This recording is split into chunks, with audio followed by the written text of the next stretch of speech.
Hello everyone, welcome to Full Moon Movies. There are crime thrillers that entertain us by asking who committed the crime, and then there are films like Thunderheart, where solving the crime gradually exposes something much more larger about history, identity, power, and the people whose voices have been ignored. Directed by Michael Apted and released in 1992, Thunderheart stars Val Kilmer as FBI agent Ray Levoy, a man of mixed Sioux heritage who is sent to investigate a murder on a Native American reservation in South Dakota. Now, what initially appears to be a conventional murder investigation slowly becomes a journey into a community of divided by politics, poverty, and distrust of federal authority, while Ray himself is forced to confront an identity that he has spent much of his life keeping at a distance. The story is fictional, but it was inspired by events surrounding political conflict on Native American reservations during the 1970s, particularly the Pine Ridge and the legacy of the Wounded Knee. Now, what immediately captures my attention about Thunderheart is that it works on two levels. On the surface, this is a mystery thriller, someone who has been murdered, there are conflicting stories, and Ray has to determine who he can actually trust. But underneath that investigation is another mystery. Who exactly is Ray Levoy? When we first meet him, Ray represents the institutional world. He arrives wearing a suit, driving a government vehicle, and carrying the authority of the FBI. His Native American ancestry is almost treated by his superiors as another qualification that can help the investigation. Yet culturally, he is disconnected from the people he has supposedly been sent to understand. Now, that immediately creates tension because the reservation residents don't automatically see Ray as one of them. To them, he represents Washington. And this is where Val Kilmer gives one of the most serious and restrained performances of his career. Ray isn't a character who suddenly announces what he is feeling. Kilmer allows the transformation to happen gradually through his expressions, hesitation, and increasingly uncomfortable awareness that the official version of events may not correspond with what he is witnessing. Roger Ebert specifically praised Kilmer's acting and argued that his performance demonstrated a range that audiences often underestimate. I think Thunderheart remains one of the strongest examples of that range. This isn't the charismatic killer of Top Gun, nor the larger-than-life personality we saw in films such as Tombstone. Here, he is controlled, serious, and increasingly conflicted. And that restraint is essential because Ray begins the movie believing in procedure. He believes in evidence. He believes in the organization employing him. But gradually, he begins to understand that procedure itself can become part of the problem when the institutions controlling the investigation are also controlling which voices are considered credible. Graham Greene's Walter Crowhorse becomes crucial to that transformation. Greene could easily have been reduced to the familiar Hollywood role of the Native American guide who helps the outsider understand indigenous culture. Instead, he gives Crowhorse humor, intelligence, sarcasm, and authority. He doesn't really exist simply to educate Ray. He challenges him, he makes fun of him, he questions his assumptions, and most importantly, he understands the reservation in ways that Ray's formal investigative methods initially cannot. Contemporary critics repeatedly identify Greene as one of the film's greatest strengths. Janet Maslin described his performance as the film's outstanding one, while Roger Ebert also highlighted the importance of the relationship between Ray and Crowhorse. Now, that relationship is one reason Thunderheart remains engaging more than 30 years later. Ray has institutional knowledge, while Crowhorse has cultural and community knowledge. Neither perspective alone gives us the entire picture. Then there is Sam Shepard as Frank Cotell, Ray's experienced FBI colleague. Shepard plays him with exactly the kind of confidence that makes Ray initially trust him, understands the system, speaks authority, and seems to know exactly how the investigation should proceed. But his attitude also represents one of the cultural mindsets of the movie which wants us to examine. The reservation is viewed from outside as a problem to be managed, its people are categorized. Traditionalists become troublemakers, activists become suspects, poverty becomes normalized. And Native American identity itself can become something institutions interpret according to their own convenience.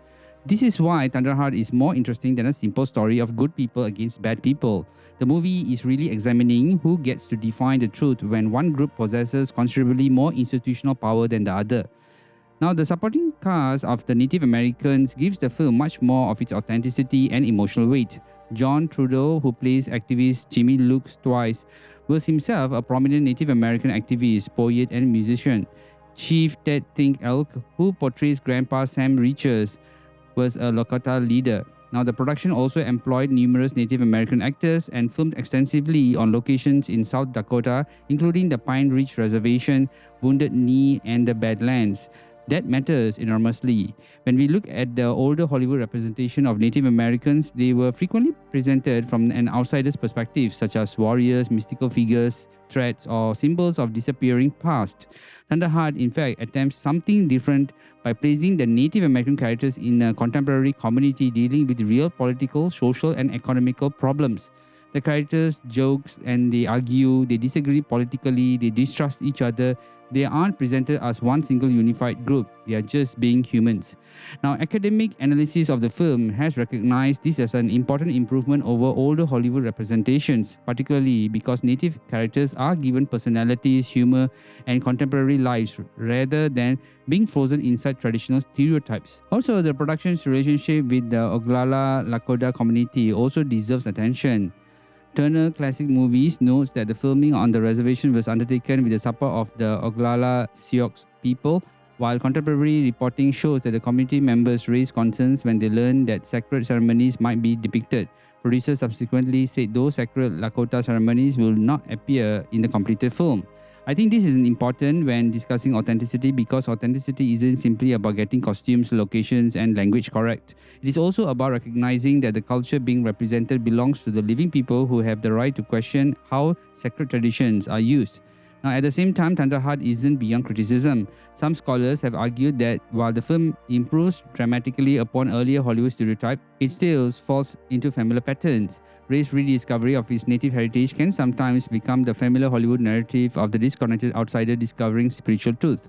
The film's treatment of native spirituality has also been criticized for retaining elements of mysticism and otherness, even while trying to portray the community respectfully. Roger Ebert raised a related concern, questioning the convenience of Ray's native ancestry becoming the mechanism through which he eventually chooses between institutional loyalty and what he recognizes as morally right. Now, those criticisms are worth acknowledging. The film was still produced within Hollywood. Its central character remains an FBI agent whose personal awakening provides the audience with an entry point into the community. But I also think that the supporting characters prevent Ray's journey from completely overwhelming the Native American voices around him. Crowhorse doesn't need to have Ray to validate him. Maggie Eagle Bear doesn't exist merely to advance Ray's personal transformation. And Jimmy Look Twice represents a political history larger than Ray's individual story. And perhaps this is where the film's relevance extends beyond the Native American history. There are communities throughout the world that understands what it means to feel politically marginalized, economically neglected, or spoken about by institutions rather than listened to directly. Now, their histories are not identical and we shouldn't pretend they are. But the broader question travels remarkably well across cultures. For example, what happens when people living inside a community understands their reality very differently from the institutions exercising power over them? Now, that question remains relevant in many parts of the world today. Indigenous communities continue to debate land rights, cultural preservation, environmental protection, and political sovereignty. Minority communities in many countries continue to argue that decisions affecting them are sometimes made without adequately listening to their experiences. That is where Thunderheart becomes more than an American political thriller. It in fact becomes a movie about the importance of allowing people to speak for themselves. The film also understands something else that remains relevant. Poverty can exist beside extraordinary natural beauty. Roger Deakins' cinematography constantly reminds us that of this contradiction. The South Dakota landscape is enormous and breathtaking, yet within it we see deteriorating homes, old vehicles, and communities living with economic hardship.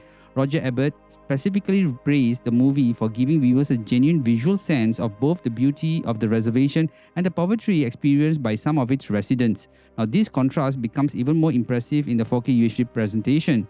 Thunderheart was photographed on a 35mm film, and the 4K release retains the natural film grain rather than attempting to make the 1992 movie look digitally modern. Reviews of the UHD have praised the sharp detail and particularly the way the higher resolution presentation showcases Deakins' South Dakota landscapes. And this is exactly the type of movie where 4K matters for reasons beyond simple sharpness. Now look at the production design. Look at the dusty roads and the weathered buildings, the clothing, the vehicles, the FBI officers compared with the reservation interiors. And most importantly, look at those landscapes. Deakins frequently uses the environment to tell us something about the people living within it. The Badlands aren't simply a beautiful backdrop. They carry history, they dwarf the characters, and reminds us that these political conflicts are taking place on land with a much larger memory than the institutions currently fighting over it. Now, the 4K image allows us to appreciate those textures while maintaining the photographic character of the original film. Grain remains visible, detail is stronger, and the earthly visuals palette retains the grounded appearance that suits the story. Now, I wouldn't describe Thunderheart as a type of 4K disc you should buy because you want spectacular HDR explosions or digitally pristine imagery. This is a filmic 4K. Okay, so it allows a movie photographed more than 30 years ago to look like beautifully preserved cinema rather than something artificially modernized. And that makes the production work more noticeable than ever. Now, when we return to the film itself, perhaps the greatest reason Thunderheart still works is that Michael Apted never completely allowed the political message to overwhelm the mystery. Apted was both a fictional filmmaker and an accomplished documentarian, and you can feel those two distinct working together.